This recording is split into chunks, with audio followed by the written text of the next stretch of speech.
infrastructure deal. I don't want to steal the Secretary's thunder, but as you all know, the once-in-a-generation bill is the largest ever federal investment in public transit, clean energy transmission, and electric vehicle infrastructure, and clean drinking water. It delivers for the American people by rebuilding our roads, railroads, and rail cars, bridges, buses, ports, and airports, all while creating good paying union jobs.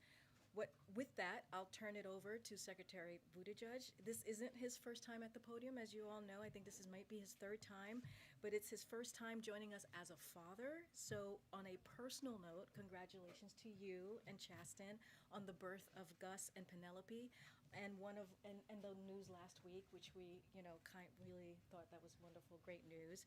And so with that, I'm really happy to introduce you. Here we go. Thank you. Good afternoon, everybody. And thank you, Karine, and thanks for the chance to address you. We are so thrilled, so excited. When our communications team presents me with a copy, I usually cross out the word excited because I think it's overused, and I often rub out the exclamation points because it's not always my style, but we are excited with an exclamation point about what we're going to be able to deliver. We are so thankful to everybody who's played a role in this, thanks to members of Congress on both sides of the aisle. President Biden's historic bipartisan infrastructure deal will now become the law of the land. And it couldn't come at a more urgent time. I can tell you in the 10 months that I've been in this job, I have traveled the country and seen the state of our infrastructure firsthand. I saw mesh nets hung under bridges to catch pieces of concrete that fall off from time to time, century-old tunnels corroded by seawater that hundreds of thousands of people depend on every day, roads where community members are installing memorials to lives lost in preventable traffic crashes, highways that have cut communities in two. Infrastructure is so elemental to our society that when it's not there to serve us in the right way, all of us are impacted. But when it is, when it's strong, every community, large and small, rural and urban, privileged and marginalized, every community feels the benefits. When combined with the Build Back Better Act, the bipartisan infrastructure deal, which collectively I like to think of them as the big deal, an answer to the New Deal or the Square Deal before that, they're going to create a generation of good union jobs. They're going to make historic investments in equity and in the fight against climate change. They're going to make sure that America can compete and win in the decades ahead. This is the largest investment in roads, bridges, and highways since the creation of the interstate highway system, including the largest investment in our bridges ever, so that we can avoid devastating closures and disruptive collapses like we've seen, including what we saw in Tennessee and Florida and far too many other places. It's also the largest investment in public transit ever, with funding that will expand service to communities of all sizes, including improvements for seniors and for people with disabilities. It's going to replace thousands of outdated buses with clean zero-emission vehicles and aging rail cars with state-of-the-art new ones. It's the largest investment in passenger rail since the creation of Amtrak itself, and transformative impacts in traffic safety will be achieved. And it's going to strengthen our supply chain by improving our ports, our airports, and our freight rail. It's going to dramatically increase funding for major projects.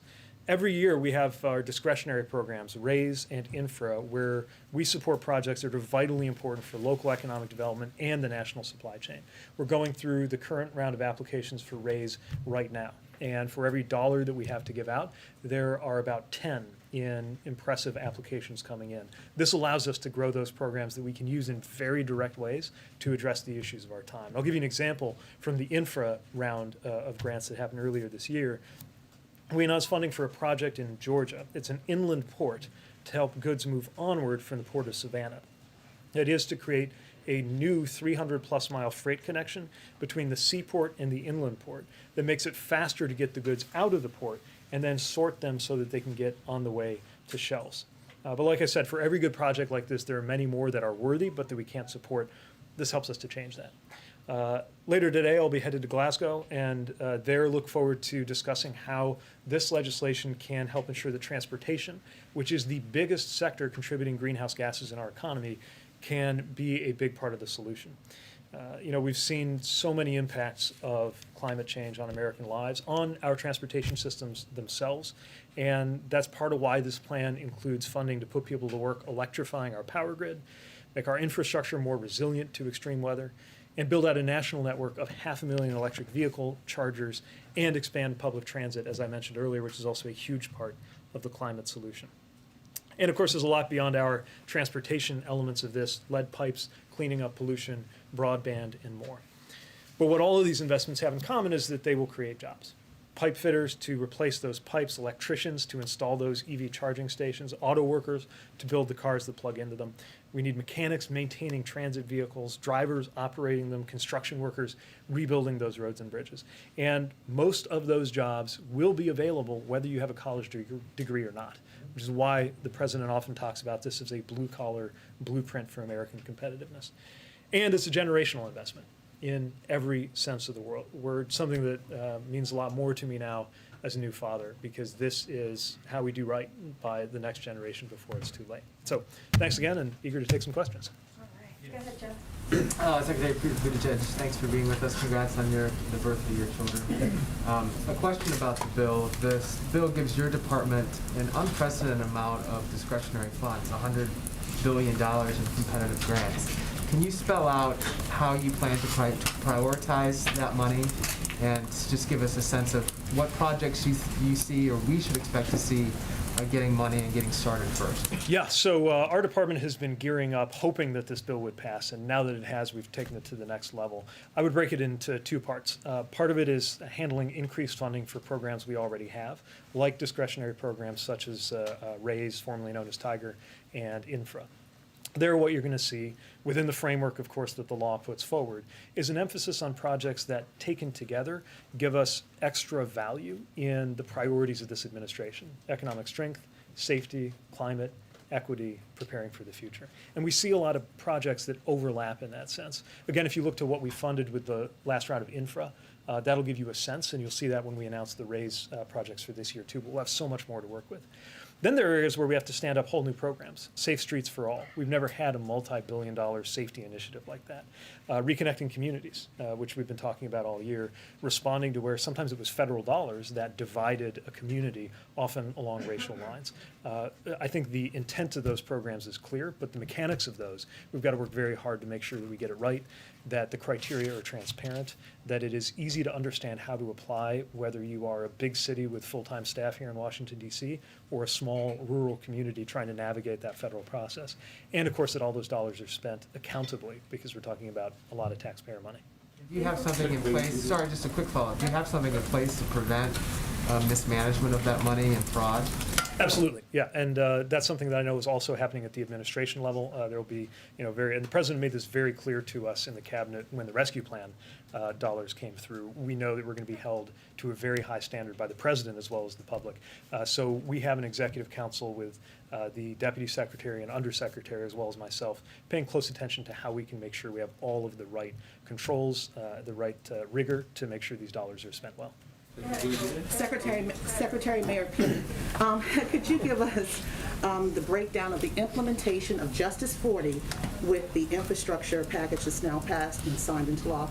And also, can you give us the construct of how you will deconstruct the racism that was built into the roadways that you talked to the GRIO earlier when you broke that information with us? Can you talk to us about how that could be deconstructed? For sure, yeah. So the principle of Justice 40 is that at least 40% of the clean investments in this bill will go to benefit the communities that are overburdened and underserved. So part one of that is defining those investments that are eligible, and that's a lot of it, and we're working to map out kind of program by program, mode by mode, what would qualify. For example, if we're buying clean buses, right? How do we make sure, in terms of where those buses go, but also looking at the business opportunity, the jobs that are going to be created, the businesses that will have a chance to compete for the business opportunities it creates. That, too, I think is a very important element of equity here that's in the spirit of Justice 40. And again, we have a lot of guidance and oversight from the White House, since that's an administration-wide initiative. But we know that we've got to build our own internal kind of ways of aligning and defining that inside the administration. As to where we target those dollars, I'm still surprised that some people were surprised when I pointed to the fact that if a highway was built for the purpose of dividing a white and a black neighborhood, or if an underpass was constructed such that a bus carrying mostly black and Puerto Rican kids to a beach, or that would have been in New York, was designed too low for it to pass by, that obviously reflects racism that went into those design choices. I don't think we have anything to lose by confronting that simple reality, and I think we have everything to gain by acknowledging it and then dealing with it, which is why the Reconnecting Communities, that $1 billion, is something we want to get to work right away, putting to work. But that's such a heavy lift. I mean, you have to reconstruct communities that this happened to. As you said, some of these beltways and interstates and roadways were built before the Civil Rights Act, before the Voting Rights Act, and were meant to be racist. But how do you go about redefining and replanning these roadways and communities that are already settled in since then? So what's interesting is it's going to vary by community, and we have to listen to the community. Sometimes it really is the case that an overpass went in a certain way that is so harmful that it's got to come down or maybe be put underground. Other times, maybe it's not that way. Maybe the really important thing is to connect across it, to add rather than subtract. And that's where we don't want to impose a one-size-fits-all answer from here. But when we were out in Syracuse, for example, looking at I-81, we saw the local vision for how they want to get past those divisions. And those local ideas are going to be taken very seriously as we try to meet the spirit of this law. Thank you, Secretary Buttigieg. You just said this bill and the passage of it could not come at a more urgent time. So do you know when President Biden plans to sign this bill? I'd have to refer you to my White House colleagues on that, but I'll tell you that I'll be there with bells on. But he has not signed the bill yet, right? I know. And can you talk about what the campaign to sell this bill is going to look like, given it will take time for some of these projects to actually go into effect and to be completed? And the White House is 1 year out from the midterms, of course, which they have tied this bill to. Well, I expect that that'll be led by the president traveling to show where the need is and where the action is. But I'm certainly eager to be part of that effort. I mean, look, a lot of this sells itself because communities never needed to be persuaded that their bridge needed to be fixed or that their airport needed an upgrade or that their ports needed investment. They've been trying to get Washington to catch up to them. But I do think it's important for us to go out there, especially in communities where a member of Congress or the Senate played an important role. And as you know, members from both sides of the aisle played important roles in delivering this bipartisan win. And I can't wait to be out there celebrating good news. Let's take one from the back. Thank you. Thank you, Mr. Secretary, and thank you, Karine. As you pointed out, this was a bipartisan bill. Was there any discussion of the president not letting Democrats oppose some of the Republicans who are running or giving them a pass in the next election? Not that I've been part of, but what I'll say is that, we're really proud of the bipartisan character of this bill. And, the conversations that we had, it wasn't transactional like that. It didn't have to be because these investments were already so good for the communities that these members represented. There are times when you ask somebody to take a tough vote. To me, these provisions were rightly so popular that the only thing that was tough was for some Republicans to stand up to those who wanted them to choose party over what was right for their community. So there was no discussion from your side about the partisanship of it? I don't ever remember talking about, when I was talking to any member of either chamber of either party, talking about campaigns and elections in that way. What we talked about was how it would be good. Now, of course, I believe strongly that good policy is good politics, and I think it's going to reflect well on anybody who voted to deliver these big wins and these jobs for their communities. But I think that's just clear on its face from it being such good legislation. Good. I wanted to ask about the money for ports in the bill. For what, sorry? The money For ports, yeah. in the bill. How will that help the supply chain issues that the U.S. is facing right now? I know that's something that you've said often when you're talking about the supply chain is a help. Yeah, let me offer a couple examples. I mean, one is that we need to make sure our ports are as efficient as possible, right? And there are cases where more technology, sometimes physical technology around the berths, but sometimes it's more to do with the systems that help the different players talk to each other. Remember, port's not a single entity, right? You got the port itself, which is kind of like a landlord. Then you got the terminal operators. Then you got the truckers, and all of them are interacting with competing shipping companies, right, to try to efficiently move these containers. They need to be able to exchange and share data. We'll definitely want to support ways to do that. So that's an example. Some of it's multimodal. If you see a backup of ships at a port, it might actually be because of something that's not so much on board the ships, but inland. That's why I was pointing that example in Savannah, serving Savannah, where we have an inland port so you can rush those containers out of that precious port space and then sort them out, and then it'll be more efficient and more speedy. So those are a couple examples. Let me point to one third thing, the idea of the Healthy Ports Initiative. So there are a lot of emissions around ports, from the ships themselves, from the trucks, from the equipment. And right now, one thing that is tough is the neighborhoods that are close to them feel that impact, including in increased asthma rates in what are, by the way, disproportionately Black and Latino neighborhoods. The Healthy Ports Initiative helps electrify them so that you don't have to worry about the emissions. And to me, that goes hand in hand with those efficiency gains that we're trying to drive. I wanted to follow up also, you mentioned truckers. Have you thought about at all relaxing motor carrier regulations further to allow people 18 to 20 to participate and to be truck drivers? So I believe there is a provision in this legislation. Yeah, exactly. But we got to be very careful about safety. And so the way the provision works is it's a mentorship type, apprenticeship type of initiative that tries to manage the potential for there to be a safety trade-off. We want as many people to be qualified drivers as possible, but never at the expense of safety. And we'll always look at other steps we can take. But let me mention, we've got to just make truck driving a better job. Truck drivers, there's a reason the turnover is so high. And the way they're compensated, they're often not compensated for their time, which means that their time is wasted freely, sometimes when they're waiting for a load at a port, for example. Truckers have not had the option to work from home on Zoom. They are the absolute backbone of a big part of our supply chain. We need to respect and, in my view, compensate them better than we have. Thank you. Thank you, Secretary Buttigieg. President Biden said Americans will start seeing the effects of the infrastructure bill within 2 to 3 months. Is that also your assessment? And just to follow up on Jeff's question, can you provide a more detailed timeline on when specific programs will go into effect? So again, I would break it into the existing programs that we're just going to be able to plus up, and then the new ones that we're going to have to stand up. So with something like infra, raise, I think that sees more than a twofold increase in the authorized funding.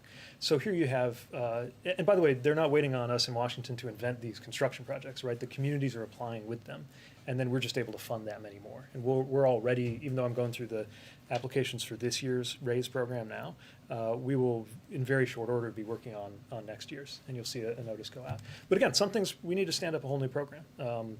Safe Streets for All, reconnecting communities, healthy ports. And so that will take a little bit longer. Remember, this isn't 2009. This is an era where it's about making sure we hit every shovel-ready program to provide that immediate short-term boost for the economy. It's short-term, but it's long-term. That's why the president talks about looking back on this moment from the 2050s. Just to follow up on that, we were down in Mississippi talking to farmers who have had bridges closed down in their area for 2 or 3 years. So when exactly can Americans expect to see a difference in their lives? Will it be 2 to 3 months, or will it be sometime sooner? Well, that's the beginning, right? I mean, the short answer is as fast as many of these agencies and workforces can absorb those dollars when the formula increases or when a new grant is available. So some things soon, but again, this is about many, many years ahead, starting now. You go first, and then. Quick follow-up on Jeff's question.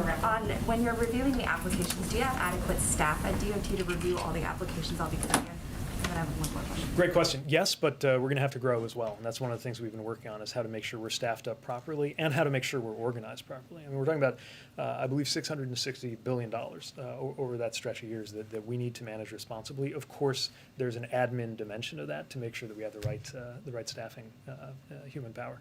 In terms of the highway money that will go directly to states, is there something that you can do to encourage or to make sure that that money isn't used to just widen roads and encourage more people to drive? Because I know that's been a concern of some of the progressives in the transportation community. Right. I mean, this is not just about adding. This is about being smarter in terms of how people move around. Now, the best way to allow people to move in ways that are better for congestion and better for climate is to give them alternatives. So I know our transit funding doesn't sound like a highway policy, but actually part of what takes the pressure off the highways is this unprecedented historic funding for transit, right?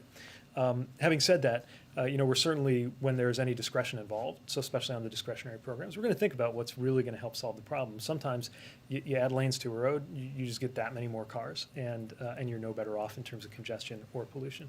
We're also interested in some of the performance measures that are being contemplated as part of the second round But with this legislation, we definitely have the tools to make a positive difference on that front. Thank you. Mr. Secretary, just spinning forward to the next bit of legislation, the larger social safety net bill. The House version of that legislation includes paid family leave. The Senate has indicated it will be stripped out. They didn't make the President's framework a couple of weeks ago. You just came off some family leave. I was hoping you can talk to about the benefits of that, and then number one, and then number two, given your experience, do you think that it should be a red line for the President to keep that in there so that all Americans have access to that benefit? Well, the President put forward a framework that he's confident can pass the House and the Senate. I think it's also no secret how I feel about family leave and how the President does, which is why he proposed it, I think campaigned on it, and will continue to fight for it. And the importance of it is that it's, it's not, it's talked about as time off. It's time to do work. Good work, joyful work, meaningful work, but it's time to do important work. But let me also say, as a new parent, thinking about the difference that will be made by what's in the framework, the universal access to 3- and 4-year-old preschool, making childcare affordable for families across the spectrum.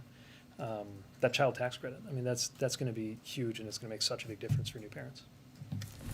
Last question, Josh. Hi, thank you. Can we circle back to your other hat as supply chain, sorry, for lack of a on the trucker issue, the Teamsters have said that these truckers should be unionized, should be treated like other stakeholders. Do you agree with that? Should they be able to unionize? Well, we're very pro-union. One of the things we're proud of is how this legislation will create more good-paying union jobs, and I think truckers who are unionized have more of those protections in terms of their health, in terms of their compensation, and that has a lot of benefits in terms of their effectiveness. Look, if you have an industry with 90% turnover, 90% per year turnover at the larger employers of truckers, there's clearly an issue with the quality of the job. And one tool for improving the quality of that job is union representation. But the administration has been silent on the Teamsters specific call for this. So you're endorsing the short haul truck drivers? I don't know if you're applying that to a particular employer, but what I would say is that we believe in what unions can do to enhance the standing of workers in any industry, and but also for independent truck drivers. I mean, it's very clear that there's an issue with what happens when they get to the gate of a port, for example, and that largely has to do with compensation structures across the industry that are over and above what the union issue speaks to. Bottlenecks are still in Los Angeles and Long Beach, or are they moving in the most recent weeks as steps have been taken to sort of ease the congestion? So I think we've certainly seen, we've seen some steps that are, we think, making a big difference there in terms of moves to clear the containers, obviously the 24/7 ops. But look, the bottom line is, and I think this is important, not everybody may be following this, it's not that the ports are moving less goods, that they've somehow been less able to move. They're moving more goods than ever. It's just that it's still not keeping up with the demand. National Retail Federation predicts an all-time record high this year, and that's enormous pressure. And whenever you have enormous pressure on a system, you will find the weakest links in that system. And that, frankly, could pop up at any juncture around the U.S., which is why we're very focused on LA Long Beach, because that's 40% of the containers coming in. But anywhere, including 1,000 miles inland, at some multimodal facility that's gummed up. I mean, anywhere in the country you can see these issues. Are they not the bottleneck anymore? Are they not the bottleneck anymore? Or is it moving to different? I was saying it's not a matter of the bottleneck, right? It's a matter, I mean, anywhere, literally anywhere in our economy, there is a relationship between a manufacturer, a shipper, and a retailer. There are 1,000 points in that chain where something can go wrong, and we're seeing a lot of those points reveal themselves because of the enormous demand, the constraints on supply, the outdated infrastructure that it all runs across, and then the fact that the pandemic is poking holes in all of the above, which is why the other thing I think is important to point out, having seen shortages in, started with toilet paper, then it was beef last year, the best way to end a pandemic-related shortage is to end the pandemic, and that's why the vaccine push is so important. Okay, great, thank you so Thanks. much. Thank you. Thanks again, really great being with you. Secretary. Thanks. Thank you so much. Have a safe trip.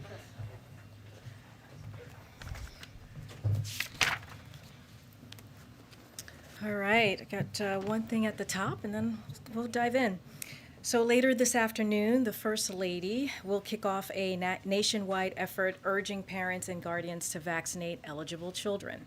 The CDC's recommendation of pediatric COVID-19 vaccine for kids ages 5 to 11 represents a major step forward in the country's fight against COVID-19. The First Lady and the U.S. Surgeon General, Dr. Vivek Murthy, will visit a pediatric COVID-19 vaccination clinic at Franklin Sherman Elementary School in McLean, Virginia, the first school to administer the polio vaccine in 1954. A fun fact.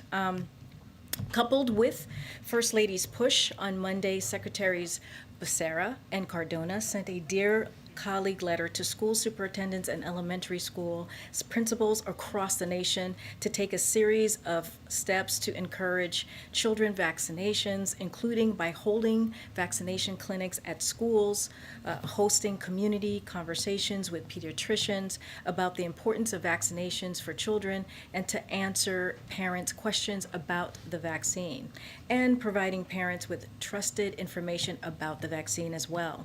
The administration is also encouraging districts across the country to set up school-located vaccine clinics by using their American Rescue Plan funds to help operationalize these clinics, and by using providers through the federal retail pharmacy program to administer a vaccine.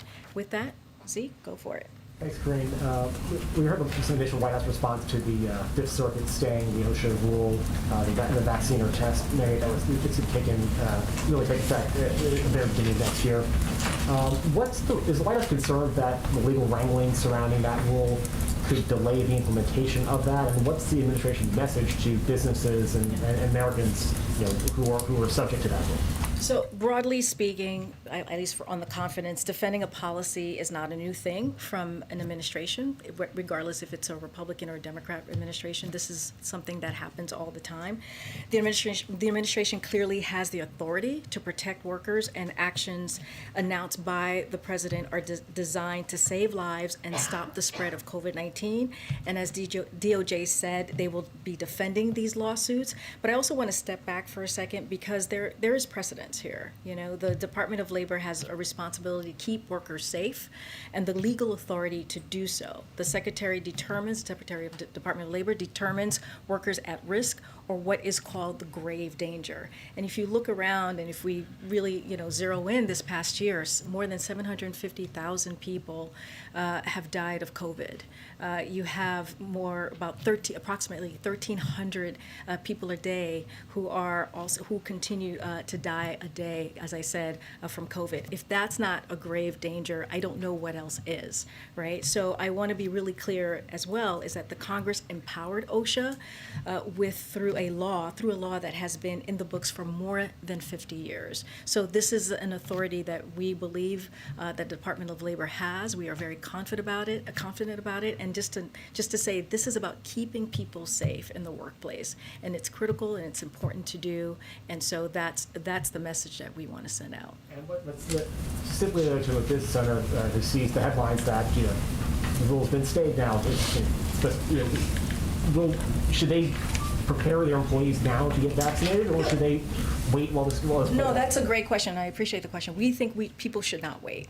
We say do not wait to take actions that will keep your workplace safe. It is important and critical to do, and waiting to get more people vaccinated will lead to more outbreaks and sickness. So this is about keeping people in a workplace safe, and what we're seeing is more businesses and school closures and most lost jobs, and keep us stuck in a pandemic that we're trying to end. Like, we do not want that to happen. We're trying to get past this pandemic, and we know the way to do that is to get people vaccinated. So people should not wait. They should continue to move forward and make sure that they're getting their workplace vaccinated. And just to follow up on Caitlin's question to Secretary Buttigieg earlier, what will the president's sales pitch look like on the infrastructure bill when he signs it? Is he going to be traveling? Is he going to be sending his his cabinet out there, and particularly at this time, given the lessons learned from the Affordable Care Act and other Democratic priorities, the importance of actually going out and selling it, how important does the president believe that sort of his voice out there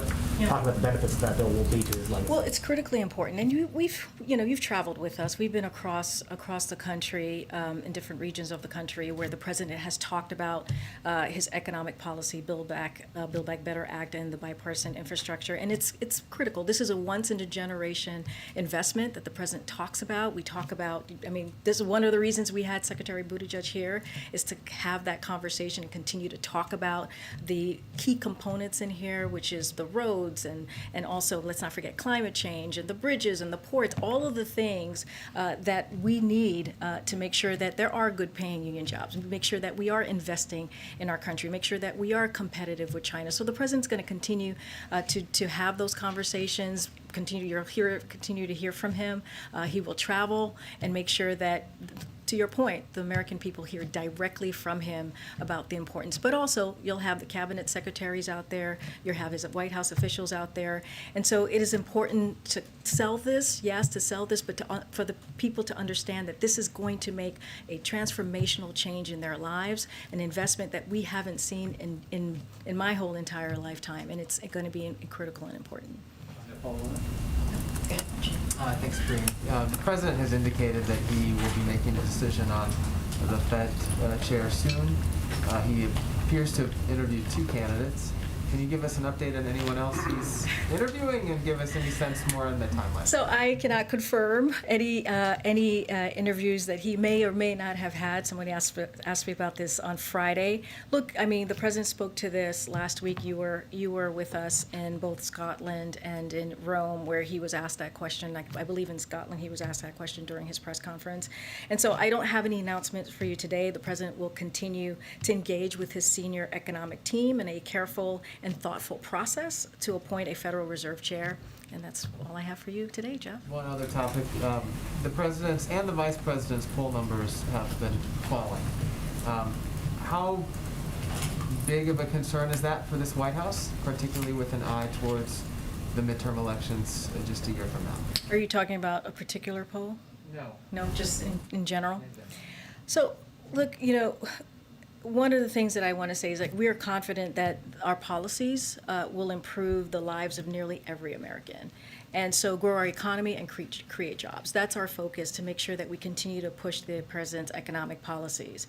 And, look, polls are all over the map, and that's not going to be our focus right now. The president was also asked this last Tuesday, and he wants to make sure that we deliver for the American public, and that is what we're going to, that's what we're going to focus on. And also, like, poll after poll, including the poll that you may be thinking of or other polls that are out there, has showed us the components of the bipartisan infrastructure deal and the Build Back Better framework are very popular. And that's important to note. And American families want to see these historic investment in infrastructure. They want to see it in care. They want to see in competitiveness. They want to see in this addressing the climate crisis. And so that's what we're seeing, and that's what matters as we're moving forward, is delivering for the American public.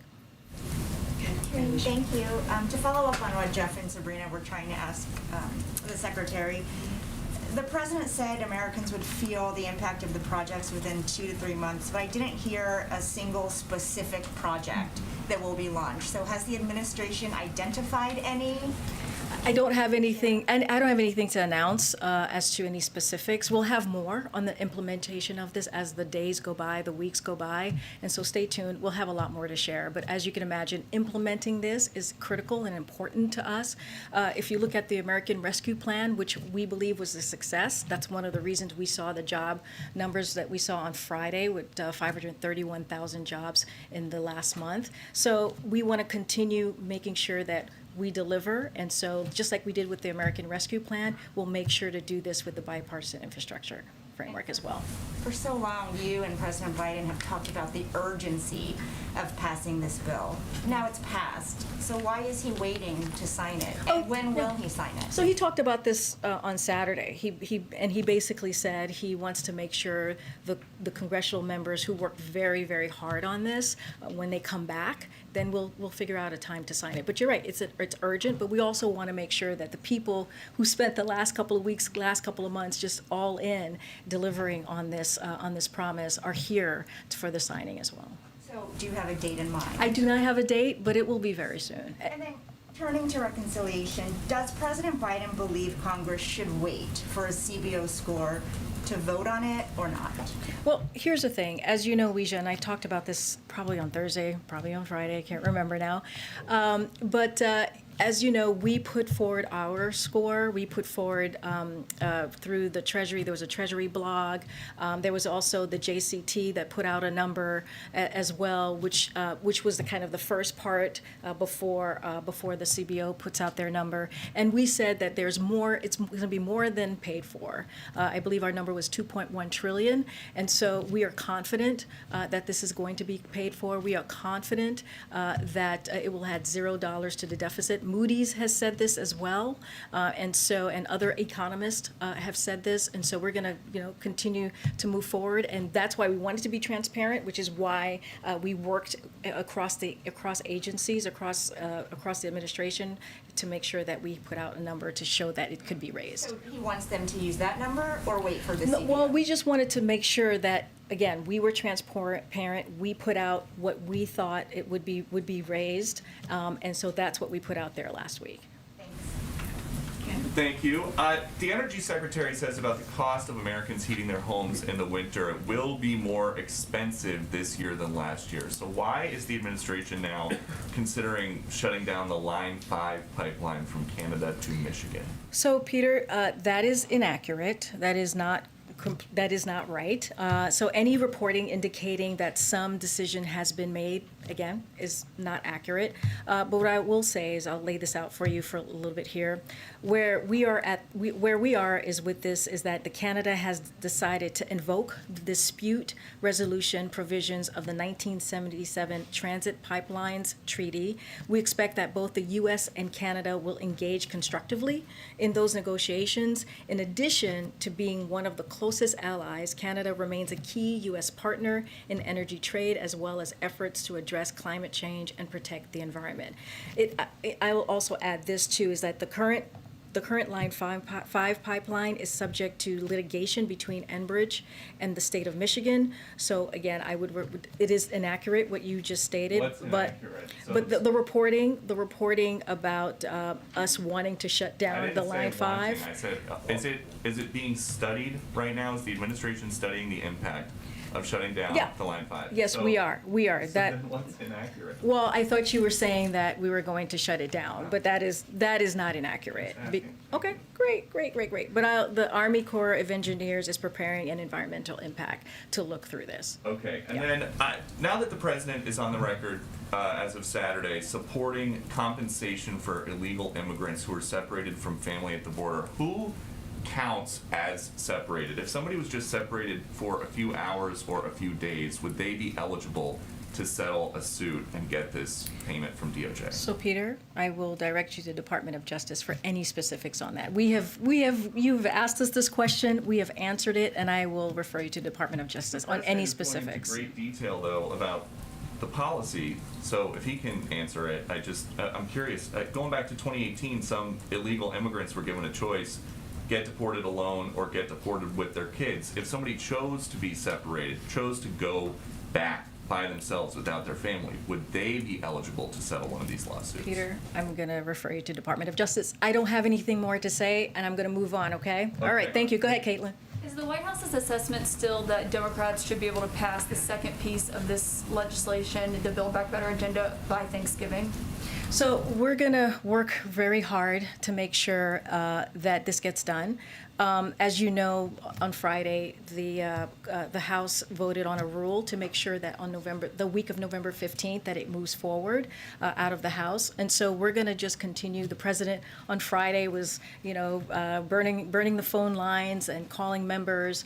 Clearly, I'm not going to get into specifics on private conversations, but making sure that the support was there to move that out of the House. And so we're just going to continue to do that, have conversations with members of the House, and the Senate, clearly, and that'll be on the president's level and also staff level. But I don't have any specifics there, but that is our plan, to try and get this out as soon as possible. So is Thanksgiving, though, generally the timeline? I don't have a timing for you. I'm just saying that we're going to work really hard to get it done. It's going to go for a vote out of the week of November 15th out of the House, and then we're going to work with Leader Schumer to make sure that it gets done. Okay, and on what the Secretary Granholm and what she was saying yesterday, what options besides tapping the Strategic Petroleum Reserve does the president have to counteract higher gas prices?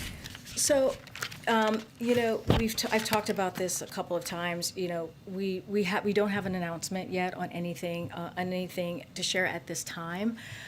You know, but we're monitoring it, right? We're monitoring the prices, and we're making sure that we have tools in our tool belt that we can try and use. But at this time, I don't have anything new to share. What else are you reviewing? Because Secretary Granholm has confirmed that is an option that's on the table, and the president has said there are other tools that he could potentially use. So could you just lay out what those other options are that he's considering? So I don't have anything specific here. The president spoke to this recently, but he's also asked FTC to crack down on illegal pricing, right? That is one thing that he did on gouging in the market, and the FTC is responding. But also we're going to continue to monitor the situation and have a number of tools in our arsenal, as I just mentioned. I don't have anything specific. Thanks, Karine. We know President Biden signed an executive order on September 9th that requires White House and agency employees to be fully vaccinated by the November 22nd. We know that a person needs 2 weeks after their last shot to be considered protective, so that means that workers would have to be vaccinated by the end of today. So do you have an estimate of how many in the federal workforce are on track to meet these requirements? So agencies will release their vaccination rates once they complete their process. But I just wanted to say vaccine requirements, as we all know, as we've talked about here, work. We already know the Department of Defense is at 97% of their active duty troops vaccinated, and we're seeing strong compliance across the federal government. Tens of thousands of federal workers get vaccinated each week. Additionally, agencies are moving forward in real time with collecting vaccination and compliance data. And as expected, numbers continue to rise as we approach the deadline and more federal employees input their documentation. So federal workers have until November 22nd to get vaccinated. And as we have made clear, the deadline is not a cliff. For employees in compliance, they will go through education, counseling, accommodations, and enforcement as it's standard to their agency. But again, agencies will release their own numbers. And we can expect them to be transparent about that, releasing the data? Oh, absolutely. They will be transparent. Can you, just following up on the Line 5 thing, you said the Army Corps of Engineers is studying the prospect of closing it, or just studying it genuinely? No, happy to. So the Army Corps of Engineers is preparing an environmental impact statement on Line 5 and the construction of that replacement line. So that is at issue here. The EIS will help inform any additional action or position the U.S. will be taking on the replacement of Line 5. This is consistent with the President Biden's commitment that every infrastructure project, potential pipelines very much included, must undergo a full and fair review that considers the environmental impact that those projects would have. And so, any other further information on that, I would refer you to the Army Corps of Engineers. The administration is waiting on the results. We're waiting, right? There's a review, and we're waiting. Going back to the Fed question earlier, one of the members of the board announced his resignation today. Do you have any comment or reaction to Governor Quarles' reaction? Yeah, I don't have anything on that for you, but this obviously just happened a couple of hours ago, and so we're certainly thankful to Randy Corliss for his service, and I'm sure the president will engage with his senior economic team and in a careful and thoughtful process to find a replacement. Link, you have 3 spots to fill over the coming months aside from Chairman Powell. Is there any link between the number of vacancies and your decision whether to keep the chair? In other words, does having an opportunity to remake the board without switching the chair factor into the president's decision at all? Oh, I'm not going to go into what the president, how he's making his decision. All I can say is that this is incredibly important to the president, and he's taking this very seriously. Is this a days, weeks, or months thing? I don't have a timeline. I know this is an important question. I know you guys are so into it. I know.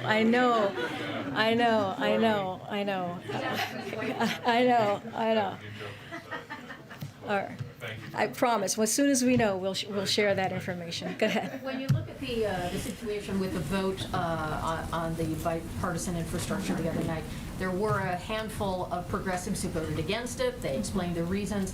Going into Build Back Better, there is no margin among Democrats, really just a couple of votes that you could possibly lose in the House, none in the Senate.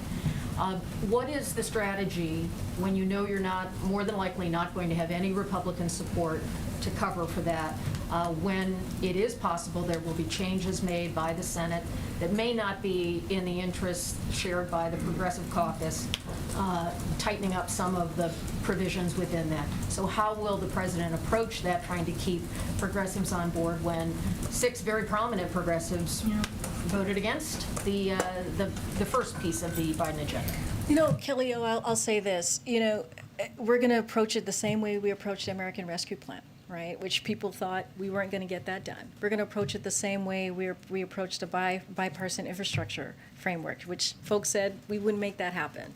And so right now we're 2 for 2. All right, and so we believe that this is going to get done. The president is committed to this. This is part of his agenda, right? The economic policy agenda that you hear us, we say this all the time, that 81 million people voted for last year, just a year ago. And so these are popular components of his economic policies when you look at both the BIF and the bipartisan Build Back Better Act. And so we're going to continue to work with Congress. We're going to continue to work with the Speaker, continue to work with Leader Schumer, and have those conversations across the aisle to get it done, because this is something that the American public, the American people need. This is once in a generation, investment. We're talking about child care. We're talking about elder care. We're talking about making sure that medical expenses are not your whole entire check. When you think about pharmaceutical drugs, I mean, we're talking about child. I said child care already, but all of these things, climate change, right? When you put those two bills together, it's historical in a way that's going to get us to where we need to go to fighting climate change in a real way. So these are so important to the president. We're going to continue to work on it. But we got American Rescue Plan done. We got bipartisan infrastructure done when people didn't think we would. Do you expect the president will add sort of to his daily briefing the update on what's happening with infrastructure projects and things, so that there will be an inflow of information about what these projects are in a practical sense? Will there be a sort of an in-house, inside the White House, sort of central clearinghouse for this, since it does deal with many departments of the government? Well, as you know, this is nothing new to the president. When he was vice president, he led the Recovery Act, and so he knows how this is done. He knows how implementation works, and so knowing this president, he's going to want to know every component of how it's going, and so we're going to stay on top of it. It's going to be key in order for the American people to feel this. This has to be implemented, so we're going to make sure that happens. Go ahead, Serena. Thank you. The U.S. is now accepting fully vaccinated travelers from countries that were previously restricted during the pandemic. Given how rapidly the Delta variant spread here within the United States over the summer, why are there still no vaccine or testing requirements for domestic travel? So, we say this all the time, everything's on the table. We just don't have any announcement to preview right now on this. So I don't have anything more to share on the domestic travel. Separate topic, but before his foreign trip, the president signaled he was considering some changes, possible changes to the filibuster, and would have more to say soon. Do you have any update on where he stands, and would he support a carve-out, for example, for another debt ceiling increase? I don't have anything more to share on that, but I would say we've talked about this with the debt ceiling. We believe that it should be done in regular order, just like it was done just a couple of weeks ago, and that's the way that we think we should move forward. But clearly, we're going to work closely with members on the Hill, with Leader Schumer, on the next steps on this. Thank you, Karine. I have, on foreign policy, I have two related questions on U.S.-Russia relations, if I may. First, could you give us a readout of talks that CIA Director Burns held in Moscow last week? He was there at the request of the president. And secondly, there was a discussion of a new contact or a meeting or whatever between President Biden and President Putin. There was a pull aside between President Biden and Foreign Minister Lavrov in Rome. Could the two presidents meet virtually or in person before the year is out? So on your second question, I don't have anything to preview on any meeting. On the first one, as you stated, CIA Director Williams Burns, at the president's request, led a delegation of senior U.S. officials to Moscow on November 2nd and 3rd, as you just stated. They met with members of Russian government to discuss a range of issues in the bilateral relationship. I don't have anything further. Okay. Thanks so much. Regarding the OSHA vaccine case, you mentioned the high number of Americans who died over the course of the year, but cases are falling. Many workplaces have already implemented safety measures that appear to be working. So how does the administration explain what is the grave danger at this time now? Well, we still have 1,300 people a day, approximately 1,300 people a day dying of COVID. That should not be the number that we're looking at. And we believe that in order to get this pandemic behind us, we need to get more people vaccinated. And this is a way to do that. And we see vaccination requirements work. And also, it's important to keep people safe in their workplace. That should be mission critical in making sure that that happens. And so we're gonna, we feel confident about the legal component of this. The Department of Labor has the authority to move forward in making sure that they keep the workplace safe. And so, we have to make sure that we get this pandemic behind us. On infrastructure, the president is going to be out promoting. You've talked about that he's going to be, getting his voice out and talking to the American people directly. I just wanted to ask, though, how does he balance promoting infrastructure while also kind of digging in to make sure that the bigger social service climate package is conducted? I mean, how does he tour as well as, work the phones and meet with members here in Washington to get the bigger package done? Well, the president can manage multiple things at once. That's not unusual for any president or for this president. And when he was traveling, talking about his economic policy, he talked about both. If you listen to his speeches, he laid out the advantages and the importance of the bipartisan infrastructure bill, and he laid out the importance of the Build Back Better Act, and laid out why those two key pieces of policies are going to get America back on track, continue that investment that we saw with the American Rescue Plan. So this is something that he has been doing, and he will just continue to do. Okay. Just a follow-up on the messaging questions. Are there specific lessons that the White House learned from selling the American Rescue Plan earlier this year that they'll apply or do better or do differently this time around with the infrastructure legislation? That's such a great question. I don't have any specifics to pull out or to call out on things that we can improve on. We believe the American Rescue Plan was incredibly successful.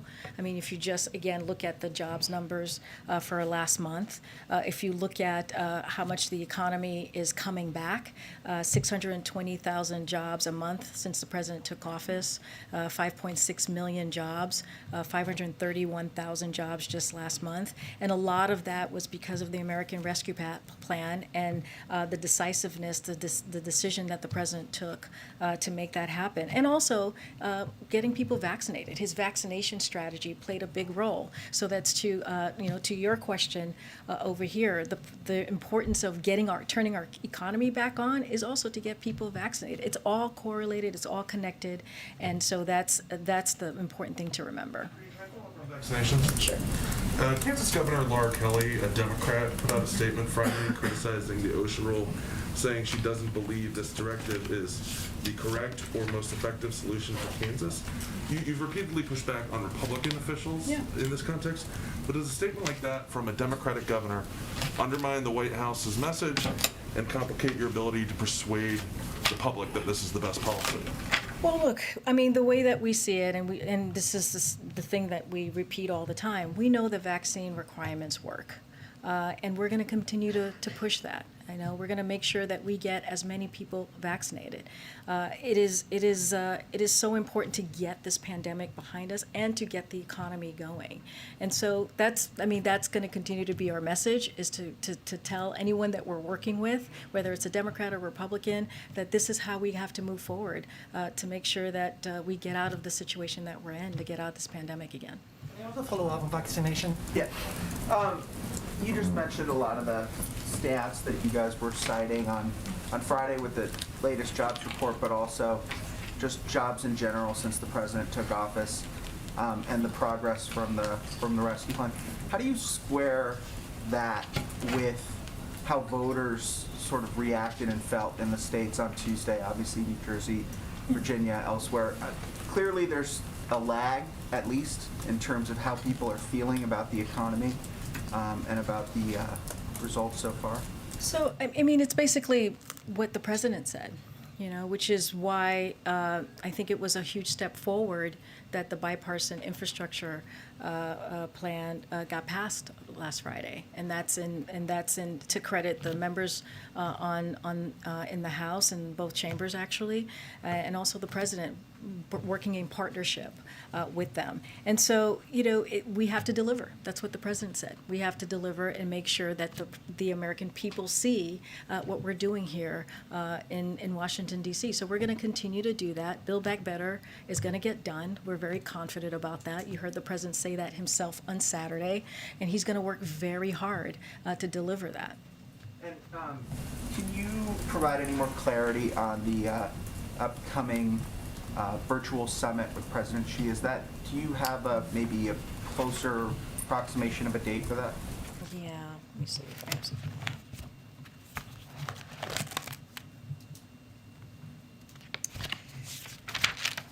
So, as we've said, we have an agreement in principle with the PRC that President Xi and President Biden will have a virtual bilateral meeting before the end of the year. This is part of our ongoing efforts to responsibly manage the competition between our countries, not about seeking specific deliverables, so I want to make clear on that, and working level discussions are underway to confirm details, but I don't have any updates for you at this time or announcement on a time on this. Say whether that's going to be before Thanksgiving or after? I don't. All we have is before the end of the year, as I just stated. Another foreign policy question. Question on COVID. You mentioned that there are still, an average of like almost 1,300 people a day still dying. At the current rate that we're going, do you have an idea of when the pandemic could become an endemic? Could cease to be a pandemic, and what does the end game look like at this point? Yeah, I do not know. I would refer you to public health experts, the CDC. That's not something that we're zeroing in on. Our focus is to make sure we do everything we can to save lives and get people vaccinated. People are sort of wondering, Yeah. what does that look like, and how much longer is it going to go on? And obviously, you can't see the future. But is there a picture of what people can expect as we, try to wind this down? Honestly, Chris, our focus is to make sure we get as many people vaccinated, right? We want to, if you think about it, this time last year, there were no vaccines, right? We've come a long way in just these first 10 months, and making sure, like, we have 80% of Americans have at least one shot.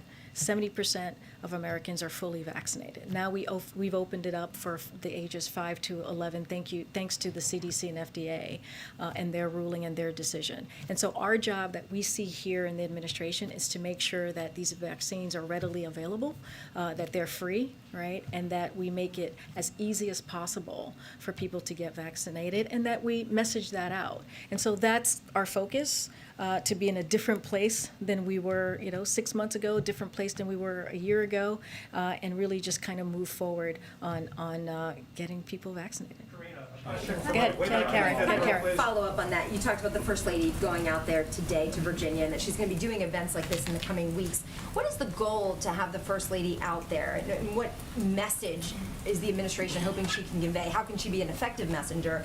And then I asked this question a couple weeks ago, maybe months ago, but now that we're here and that the age 5 through 11 can get vaccinated, how has the administration shifted its approach and strategy toward convincing those parents who are hesitant? Because the polls are showing very significant portion of that age group, their parents are worried and waiting a little bit. You've done this for adults, you've done this for teens, but now these young kids, how does that strategy change? So, on your first question about Dr. Biden, the First Lady, I mean, she is a powerful voice, just as First Lady and also as herself, as Dr. Biden, and, you know, a mom, a grandmother. She understands what parents are feeling, right? She understands what it means to go through this process. So I think that we think that she is incredibly credible, right? And has a powerful messenger going to schools and really comforting parents if they have questions, or comforting kids who are getting vaccinated. And so we're happy to see her out there. She'll be out there more, and we're going to continue to try and make sure that parents feel comfortable and more kids get vaccinated and more adults get vaccinated in the process. Just in terms of the strategy. Yeah, Dr. Vivek Murphy talked about this, talked about what is it that they're doing to address the hesitancy of parents. As you can imagine, we've said this the last couple of months, is having trusted voices are key, right? Your pediatrician, making sure you're talking to your pediatrician about this, making sure you're talking to public experts. And so we'll continue to have those conversations. And I would also refer you to Dr. Murphy and what he has said in the past on this as well. Can I follow up on the answer to the question you gave about the vaccine mandate for federal employees? You said agencies will release the vaccination rates once the process is completed. Will that include how many employees have asked for religious exemptions and how many will be granted them? I don't have specifics on how the breakdown is going to be, but I know that that's where it's going to come from, and they'll release the numbers. I don't know like the specifics. Now, we've asked and others have asked, and they're not. Okay, I can go back and get that particular question for you answered, but I know that that's where it's going to come from. A question from the fifth row, please. From the fifth row. Go ahead, Evan. Thank you. Quick question. You talked about how this infrastructure plan is going to impact jobs numbers, and we've heard the jobs report in the past, but for the Black community it's a little bit different. So can you talk about, which the rate is almost double. So can you talk about, with this plan, how, is there any target number, or how specifically is it going to impact the Black community? And also with the, going back to the American Rescue Plan, with 1.9 trillion almost hitting the streets, municipalities getting a hold of this pot, how are you making sure to track that this money has been distributed equitably? So that is something that the president has been very clear about all of his policies. Even if you look at his COVID strategy, is to have equity at the center of this. If you look at, talking about the American Rescue Plan, if you look at the child tax credit, about 34, and when we talk about it cutting child poverty for the Black American community, it's about 36% it cut child poverty. So those things are important and critical, but we're going to continue to make sure that all of this is done equitably. I mean, like I said, if you look at the COVID strategy that we had, it was done in an equitable way, and we're going to continue to do that with we did that with the American Rescue Plan, and we'll continue to do that with both of his economic policies.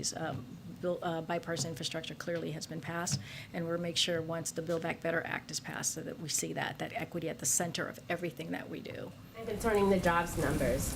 Yeah, so you're talking about the Black unemployment rate?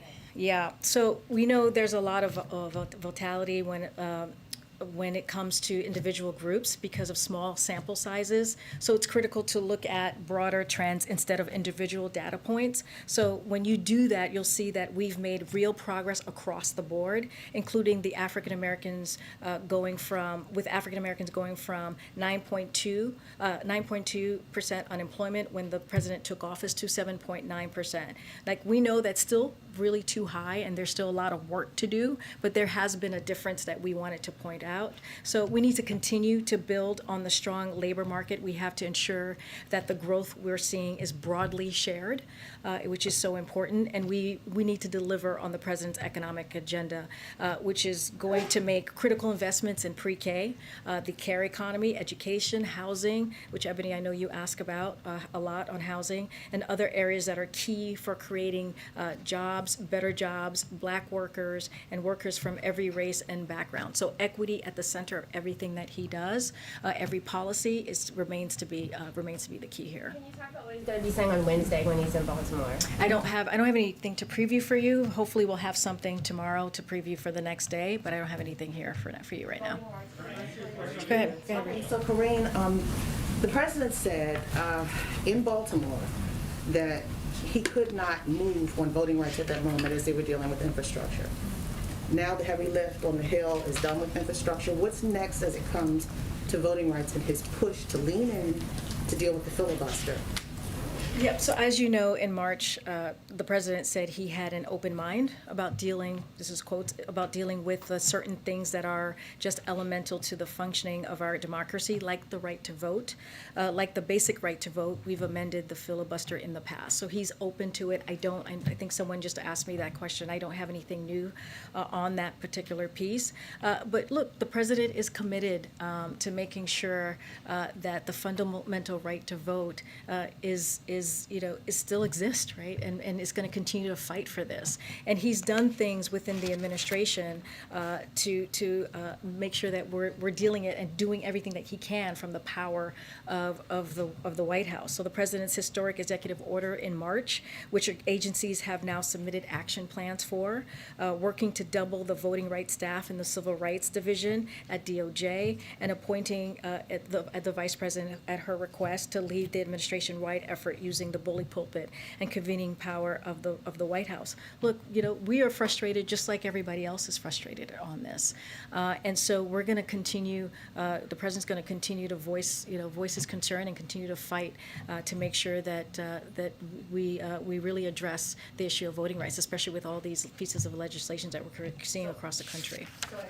Does the president believe that he's racing against the clock in dealing with the filibuster and voting rights? I think he sees this as a very important issue that needs to be addressed.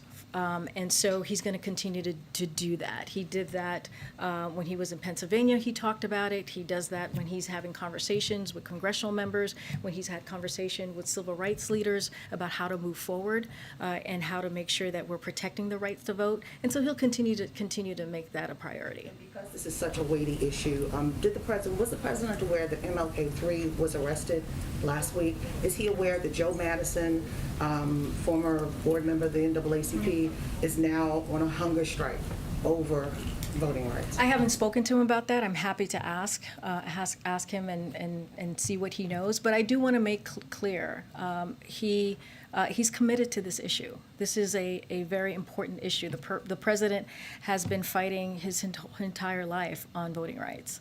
And so he did this during his Senate years, and he'll continue doing it as president. Thank you. Oh, great. Thanks. Thank you. No problem. Thanks, guys. See you tomorrow. Thanks, Peter. All right. You should take questions from the back. Yeah, there's like 5 more here. Tomorrow, guys. Tomorrow. I'll hit the back tomorrow. Have a great day, guys.